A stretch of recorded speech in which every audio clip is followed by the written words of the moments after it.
Well, hurricane preparations are just about done. Hurricane Idalia will be here in just a few hours. About 3 or 4 hours, we expect to start getting some rain and wind. We got a nice little breeze kicked up now, which is nice because it's very, very muggy. We've pretty much got everything prepared here on our farm, which mostly consisted of getting animals ready. We took some T-posts and drove in the ground at an angle and ran some rope over top of the hoop coop here for the broilers. Did something similar with the pig shelter just to keep it from getting wind underneath it, and put all of our loose stuff away. And so I think we're pretty much ready. You know, hurricanes to us are kind of fun. Our family, we always look forward to it. To me, you get to see the raw power of God when that wind is blowing out there like you've never seen it before. It's kind of a secret storm chaser at heart, if you will. Have been most of my life. I've always tracked hurricanes since I was a little boy. I'd listened to my weather radio and track the coordinates on a weather map, and now I get to teach my kids how to do that. So, of course, if you listen to the news media, we're all going to die. But it's not always that way. It always gets me how all these reporters, weather people, whatever, they always scare everybody to death, make them act like idiots in the grocery store and gas pumps and whatever, and greedy people, instead of trying to help people out. You know, it's kind of frustrating. But and then they will be out on the beach every time you see somebody covering a storm. The beach is going to be right near them. They're going to have a flimsy palm tree behind them blowing like crazy, because they're the flimsiest tree here in Florida, and all for effect. You know, we live in a coastal county here in North Florida, but we are actually about 29 miles from the Gulf of Mexico inland. So nothing like the effects here are nothing like they get over on the coast. Usually, I mean, we get a good amount of wind and rain, don't take me wrong, but it's, nothing. It has slowed down some usually by the time it gets to us. So we are going to get some much needed rain, and we're looking forward to it. This is a closer look at what we've got. Just nothing fancy, just a couple of T-posts drove in, rope tied around it over the top. Should be good to go. Like I say, got the saw sharpened up, fueled up, ready to go in the Polaris in case we get any trees down or any of our neighbors have any trees come down, we can go help them. Hurricanes are kind of fun for homesteaders because it's kind of a trial run for our preppers, We get to see how our systems work. Our off-grid systems are in place, and it gives us a test run every now and then to hone our skills, Of course, we couldn't have proper hurricane prep without a little bit of swimming. The kids wanted to get in the pool, so they're going to swim for an hour or two. We still got a little bit of time before it gets here, so.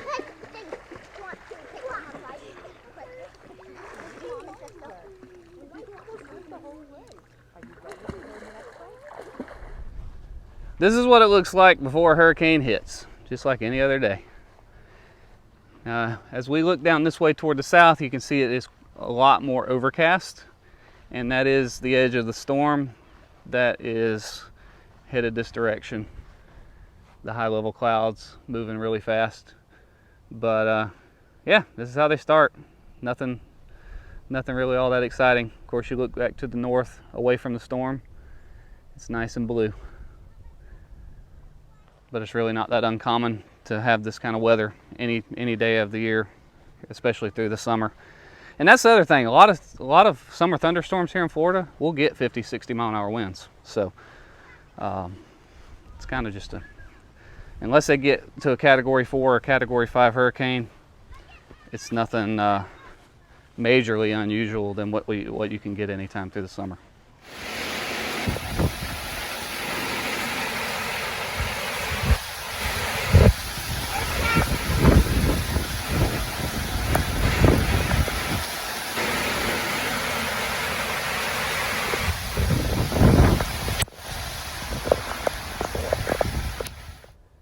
Well, it's been a few hours since our first rain band came through, and we're about to get our second. And this one looks a lot better. Look at those clouds.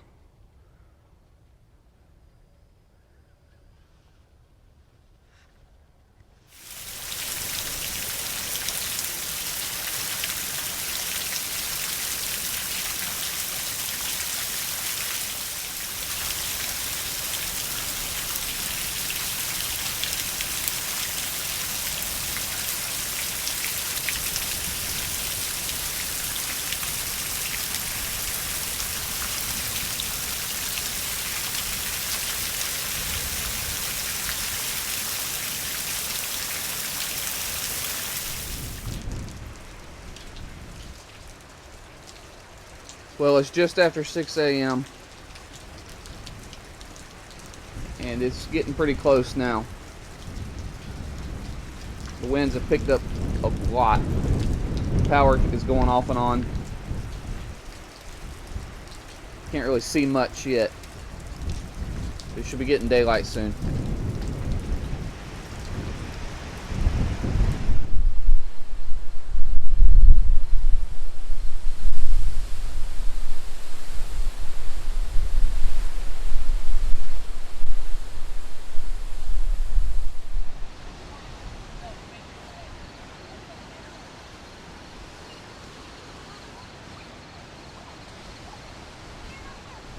Let's stay out here in the open. Don't get near any trees, okay?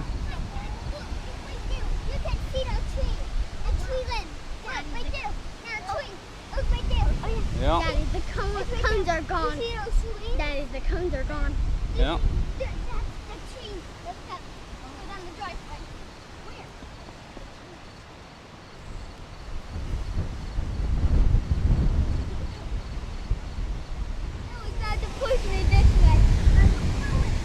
About to push you down?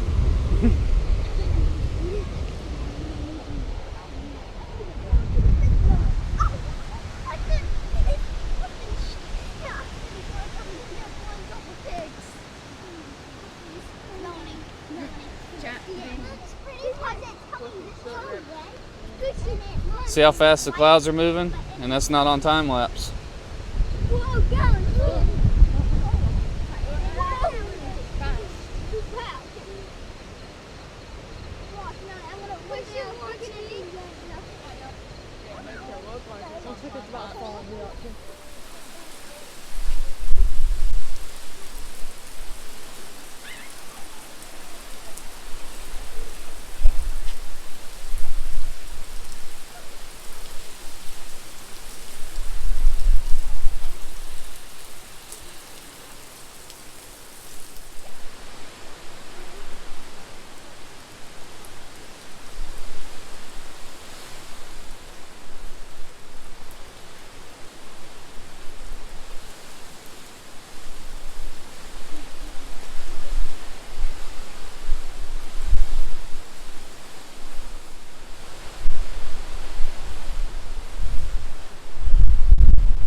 Well, I was blinding.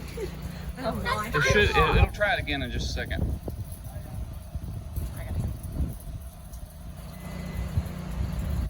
Generator.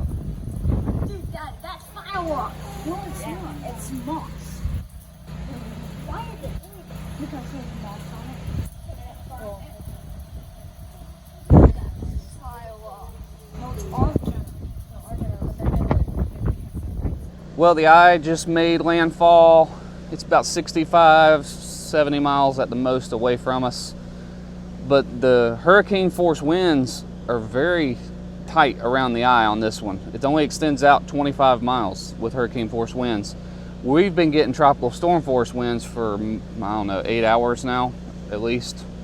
Hit and miss with rain. We haven't gotten that much rain. We're kind of on the dry side of it.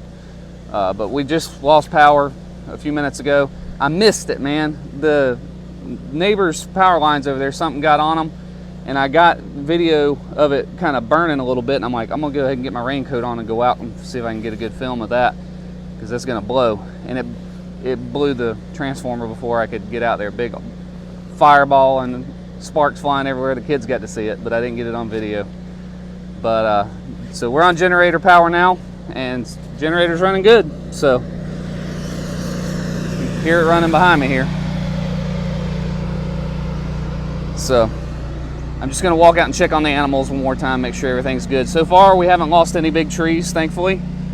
It's been very mild, very mild. That dead tree limb finally came out of there. I'm happy about that.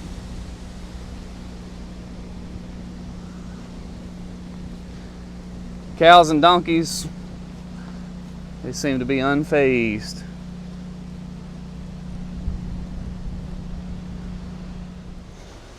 Mostly just moss and debris, small twigs and such.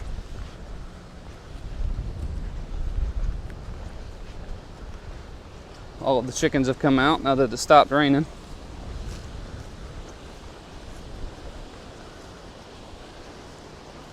So we got one small branch that broke up here on the cedar tree. That's not going to hurt anything though when it falls.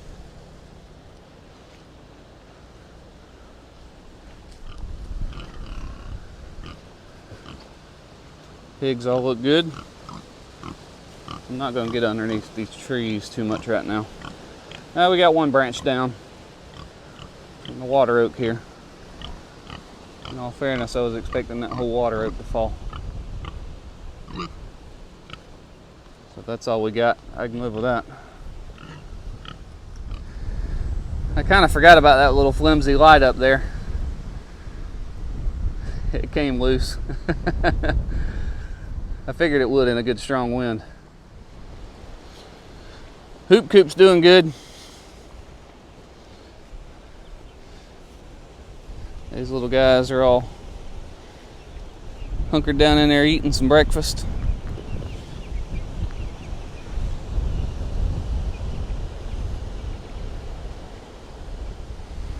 All in all, we didn't really get a whole lot of anything.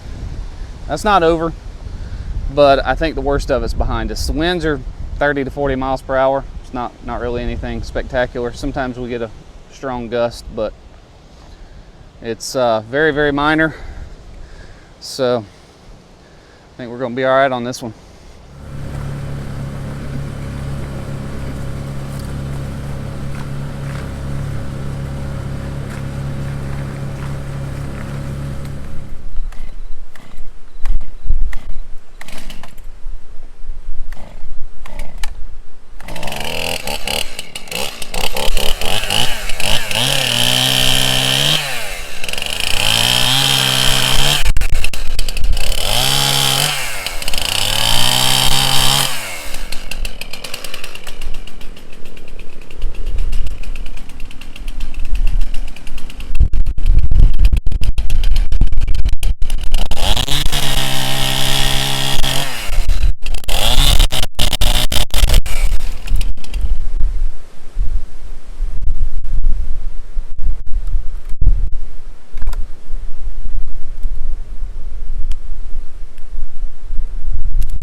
Let's check the rain gauge. Ooh, man, not even quite 2 inches. That kind of stinks. I was hoping we were going to get more rain than that. Oh well, we'll take what we can get.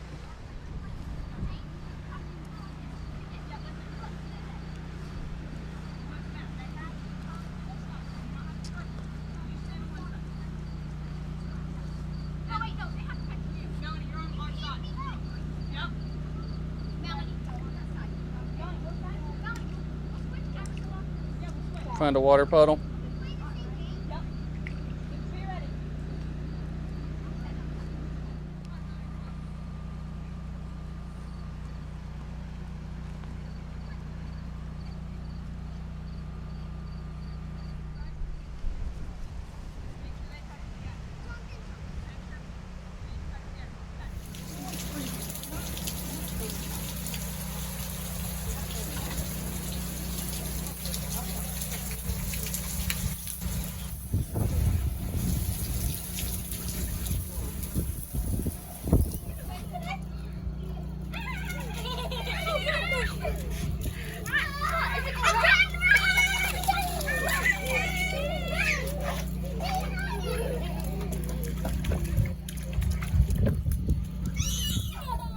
Let's go again.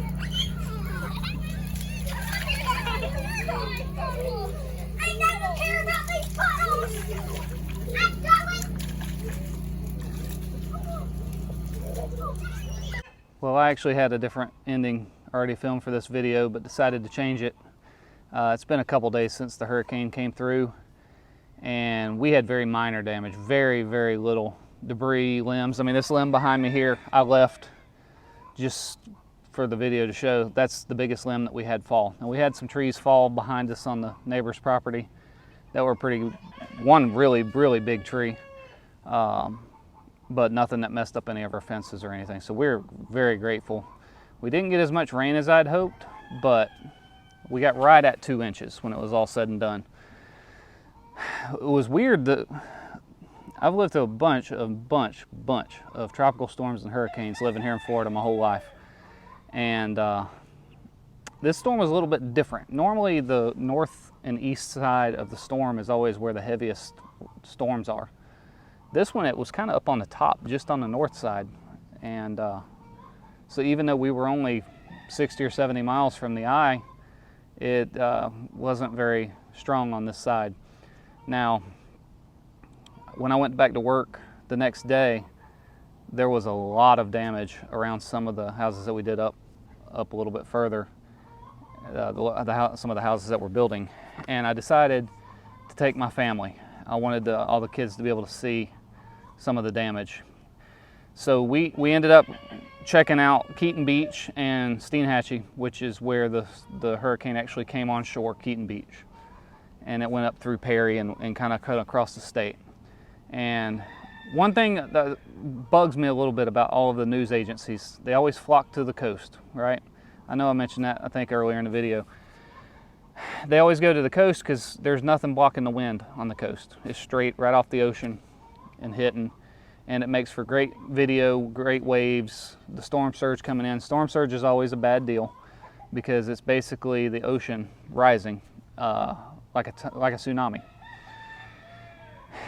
And it destroys all the houses out on these islands and these barrier islands and such. These people know what they're getting into when they buy their property out there. I mean, I don't feel terribly bad for all the stuff that happens out on those islands, because you kind of know what you're getting into when you build out there. I mean, it's literally like building on the side of a volcano and then being devastated when the thing erupts and floods your house with lava, you know, and burns it down. What do you expect? You know, you're living in the ocean.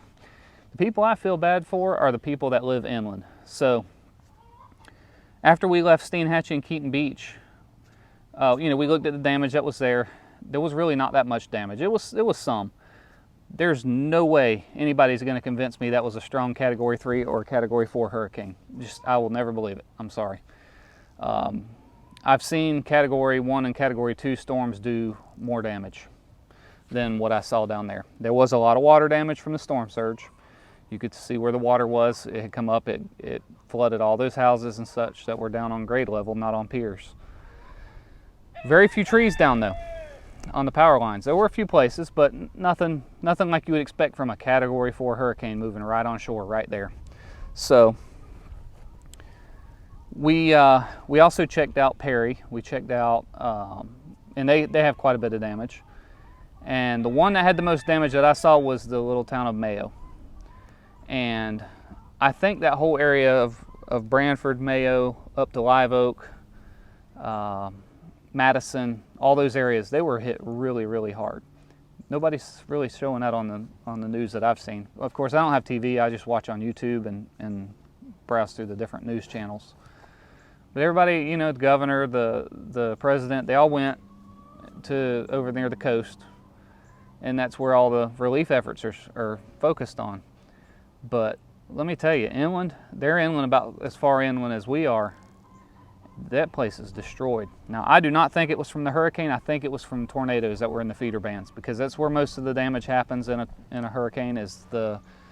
In the feeder bands, you'll have tornadoes spin off, and they do a lot of damage. And I think that's the case here. And I'm going to drop some footage in the end of the video of some of the stuff that we saw because there were places that even these big 100-year-old, 150-year-old live oaks were destroyed. And those are strong trees, very strong trees. And there was a section of about a mile we went through. Every single tree was either on the ground or broke, had limbs broken out of it, or was, you know, stripped of the leaves or whatever. And it looked like a tornado did it. And I think that's what happens. So it just frustrates me. The news will hype these things up and tell you that you're going to die, and then they'll go out there and sit on the beach and act like it's something crazy and scare everybody to death. And they're telling them, well, this was a Category 4. Well, next time they're looking at it, they're like, I mean, except for the areas that were hard hit, well, if that's a Category 4, that's no big deal. I'll just stay home. And they're going to get people killed. Because the flooding's no joke. The storm surge, it's no joke. You can't prepare for that except to leave, because once it's there, that's it. You know, you can't. It's not like you can go swimming in it, because it's a big tidal wave of debris and boats and no telling what else. So I am thankful that we did sustain very minor damage. Like I say, our area, we have trees down. We were without power for 2 days. Thankfully, our standby generator worked flawlessly, and we had enough fuel. It was no big deal, which I'll make another video on soon, talking about that, on how much fuel it used and such. But be praying for the people, though, especially in like Taylor, Lafayette, Suwannee counties. There were sections of power lines that every single section between poles was down. Some of the poles were snapped off. It's pretty bad. They're going to be without power for a few weeks. So keep those people in your prayers for sure. And I'm happy that we were able to go up and see it and show the kids, you know, what it can do, what the damage can be like. So anyway, I'll wrap this video up. I'm going to leave some footage here that we got just from our driving around. Thanks for watching. We'll see you next time.